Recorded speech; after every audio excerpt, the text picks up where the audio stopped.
Hello and welcome to another video by Haste Computer Repair.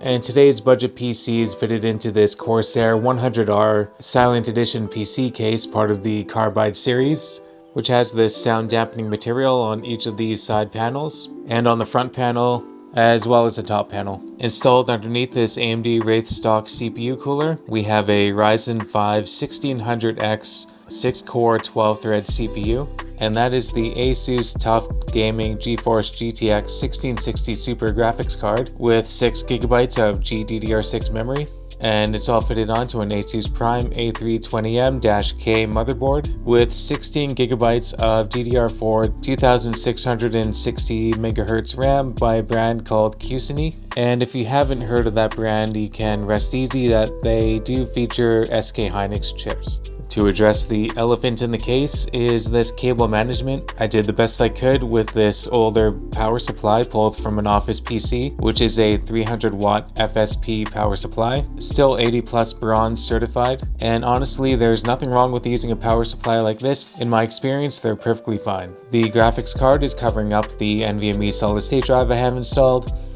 but I do have one in package here. It's a 512GB Patriot P300 NVMe solid state drive. In addition to that, I have a Western Digital Blue 500GB hard drive for extra storage. For air cooling, we have one 120mm air intake fan and one exhaust fan back here.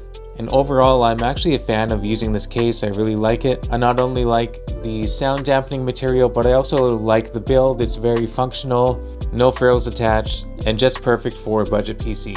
On the front I/O of the case, we have 2x USB 3.0, microphone and headphone input, reset button and power button. There's a CD and DVD RW optical drive, should somebody want to use it.